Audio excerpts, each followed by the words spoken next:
Hey YouTube. Okay, so my camera's good? Good. Okay, so before we even get into the details of this video, please, if this is your first time viewing my channel and you like me, subscribe. If you just watch me and you're not subscribed, subscribe. Like, subscribe, comment, please. I need to get to 1,000 subscribers. YouTube is killing me. Anyways, so let's get into my real reason for coming on camera. If Loving You Is Wrong, Season 3, Episode 11, titled The Porch Light. And honey, we will get to what the porch light is all about, okay? Anywho, so let's dig right in. Okay, so the episode starts off where it left off with Randall shooting at Larry, not Randall, excuse me, Eddie shooting at Larry and Randall because he is furious because they have tied him up in this like bondage stuff, okay? He is embarrassed at this point. The women have seen him. Lucian has seen him. Speaking of the women, they hear the gunshots. They are like startled outside. Like, what has happened? What is going on? So we didn't know if anybody got shot or anything as of last week's episode. But of course, this week's episode, leave it up to Eddie to be a trained police officer, yet he missed every shot. And maybe he wasn't truly trying to shoot them. I don't know. He just shot a hole in Randall's couch that he's a little salty about. But anywho, nobody got hurt. But of course, Larry, he's a great lawyer. He's taking like mental note of all of these things so that he can use this against him in court and like ruin Eddie, okay? So Eddie may have met his match with Larry. He just doesn't know at this point. So of course, Lucian holds him back and is like, dude, chill out. Just get out, okay? He leaves. Then Lucian leaves out, comes to the women to basically let them know like everything's good after hearing the gunshots. Then a whole hour later, Steven shows up. And so Lucian is like, well, nice of you to join us. He's like, well, I wanted to make sure everything was okay. He's like, dude, this happened an hour ago, okay? But we all know Steven's real reason for coming around is because Esperanza is around. So, of course, he, always flirts with Esperanza, but he really wants to know the juice, like the tea. Like, men be acting like they don't want to know what's really going on or, like, the juicy details, but they really want to know. Like, they want to know just as much as women want to know. So, whatever. He was like, I want to know about Eddie. Like, the whole police station is talking about it. Like, I gotta know, like, did you see? She was like, I did. And he was like, oh my gosh, I wish I had a picture. She was like, I do. He was like, you show me? And she was like, I'm not gonna show you. You would love that, wouldn't you? Like, she's just being flirtatious back with him. Then she ends up showing him the picture and he's like, oh my gosh. Okay, so they had their little like fun time with that or whatever. So he says, where are you about to go? She said, oh, I'm heading home. And then so he says, oh, okay, so can I come with you? She's like, negative. Okay, I'm going to sleep. And then he's like, okay, I just want to come over. And then she's like, no. He was like, how about I drive past your house? And if the porch light is on, come and knock on my door, basically. And so she's like, no, we can't do that. Don't worry, I'm going to sleep. And he's like, are you sure? Well, I'm just going to stroll by anyway. And if the porch light is on, then, whatever. So she was like, whatever, go home. She gets in her car. He gets on his motorcycle. Soon as she gets in her car, she calls him on her phone. But she's still sitting there, like, looking at him, talking to him. So, like, if she was trying to cover up their conversation from anybody, that was just stupid. Like, she probably should have drove away and called him. Whatever the case, they're talking, and she's like, don't flirt with me in front of everybody else anymore. I don't want them all up in my business. He was like, oh, so I'm your business now? She was like, no, just don't flirt with me in front of everybody, okay? And the porch light will be on. He was like, oh, so that's an invitation. She's like I said, the porch light will be on. He's like, oh, cool, sounds good to me. Okay, so then we go over to Natalie's house where Kelly has just got done talking to Ian, the lawyer. Ian lets Lucian know that Kelly is not doing well at this point. Hopefully she'll calm down before she has to give her statement tomorrow. Okay, so then we have then Lucian starts to ask Ian about Larry since he works with the same firm as him. Like, hey, do you know much about this guy? I was just over there. Eddie was in a compromising position. He kind of told him a little bit about it. And then he was like, is he a good guy? Like, and then look, Ian was like, I don't know much about him. Okay, I know he's a fantastic lawyer. But Larry is ruthless, okay? Like, he doesn't hold back any punches when he's doing his job. I know as far as his social life, I heard rumors that him and his wife had little special parties. But, you know, other than that, I don't dig deep into the details. Okay. So, then we go to, he leaves out. Kelly ends up thanking Lucian and Natalie for their support during this hard time and getting her through this like traumatic experience. Okay, so then next thing you know, we head over to Esperanza's house. Where Steven sees the porch light on, so he knocks on the door. Esperanza already got the door unlocked, and Esperanza is laid out, okay, like in her front room in lingerie, and I'm like, girl, dang, like, didn't y'all leave at the same time? Like, you just rushed in the house to change it to something more comfortable. I see. So she's, like, laying out like she's, like, a Victoria's Secret model or something. And they do a whole bunch of flirting back and forth, da-da-da-da. And she's basically like, look, this is how this is going to work. I run this. I control this. I tell you what to do, when to come, what I want to happen. Everything I want to happen is going down. And when I want us to stop, we're going to stop, and nobody's going to know about this, okay? No questions, no nothing. I want you for one thing and one thing only, and you know what that is, okay? So you need to go deep sea fishing and deep sea diving, and that is exactly what he did. He adhered to her every command. It was a little back and forth, but he listened to her. And the thing about it, she said that he was attractive to her because she's tried to date other guys in the past, but Eddie runs them away. And the fact that he didn't run away from Eddie was like so attractive to her. And he stood there and he like fought, like, no, he wants to be in this girl's life. So whatever the case, she's trying to play it cool, but like still be like in control at this point. Okay, so then it's a whole new day. We're at Alex and Brad's house. Alex comes downstairs. Brad has already let her know that he sent the kids off to school. She's like, why didn't you wake me up? He's like, I don't know, I just did it. Like, he's just being very nonchalant and standoffish towards her at this point. Everything she asked him, from breakfast to everything, he didn't have much to say because he's irritated because he thinks that she told Randall that Marcy was pregnant. And I'm like, why are you going up for Marcy so much? Like, really, Brad and Alex shouldn't be together at this point because I feel like they're not going to be able to move forward. Anywho, Brad decides to go wait outside because he doesn't feel like being around her. He's waiting outside for Marcy to show up with his car to bring it back.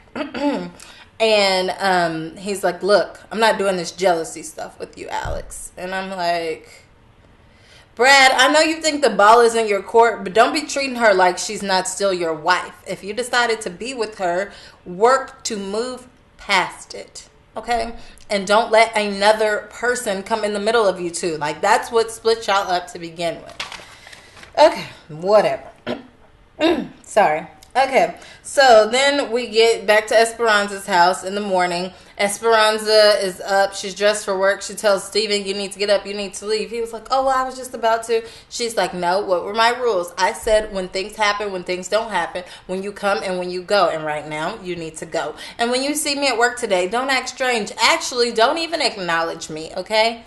And then he was like, really, is that how it's going down? She was like, that is, because I'm used to being in a relationship with Eddie where he controlled me and everything I could and could not do and who I could talk to and everything. I'm not dealing with that anymore. I'm in control in this situation. So you agreed to it, and that's what it is. And he's like, okay, so how about, will you have the porch light on tonight? She was like, I have a child. And he was like, oh, okay, where is your child, by the way? And then that's what we was all wondering, okay? She's like, she's actually with her grandma, but she will be coming home tonight. He was like, well, you know, I know how to be incognito if I need to. Like, I can be quiet. I can slip in. I can stay quiet. I can leave before she gets up. She was like, oh, so you're experienced with this time. This is not your first rodeo. He was like, maybe my second or third time. She was like, oh, so you have experience. He was like, what can I say? I'm your man. All you need to do is call me.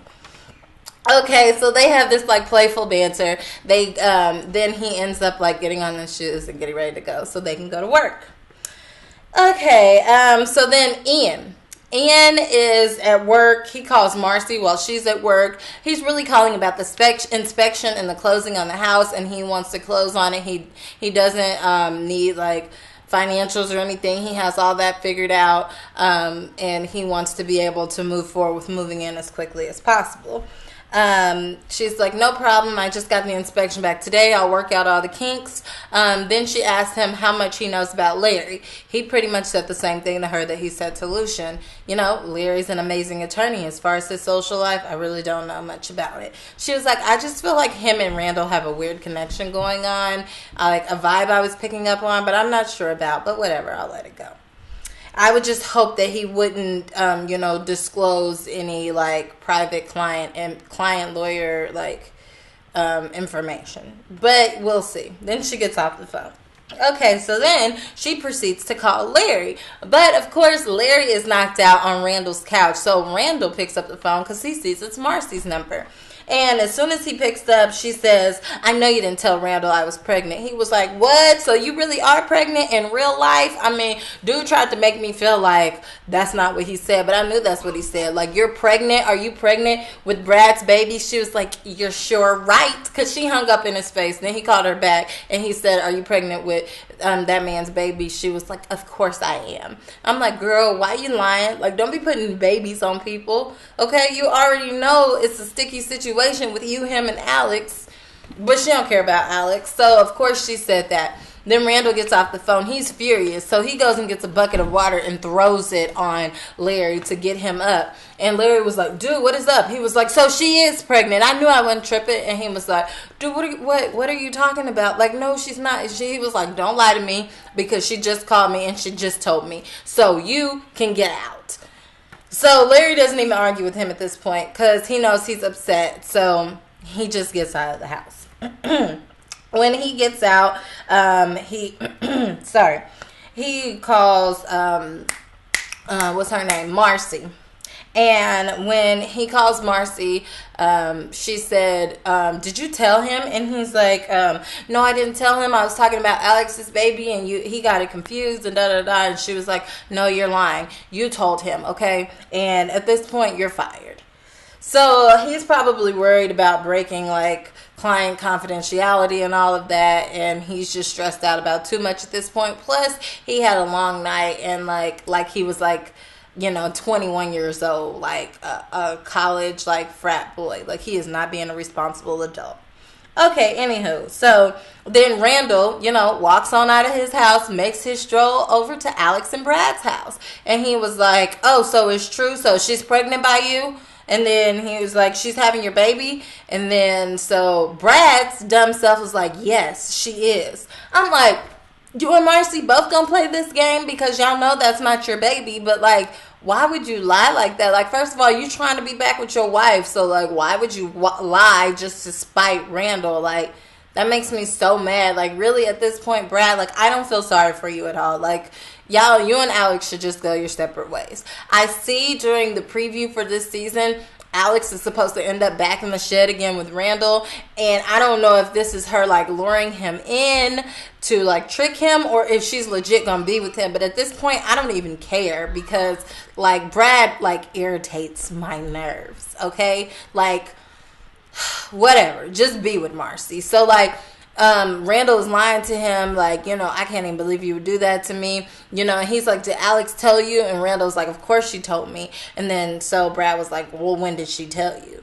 Randall said, oh, she told me last night. Look, I don't know where you was, but she was so hurt and she couldn't get over the fact that girl was having your baby, so she asked me back, and we're going to be back together. He was like, you're lying. He was like, I'm not. Man to man, I'm telling you the truth. Why would he ever, like, tell you the truth, okay? Like, Brad, you're stupid if you believe him, and I think that you do, and I think it's because you want to believe him. Like, you and Alex don't have nothing solid except for 2 kids. That's what y'all got solid.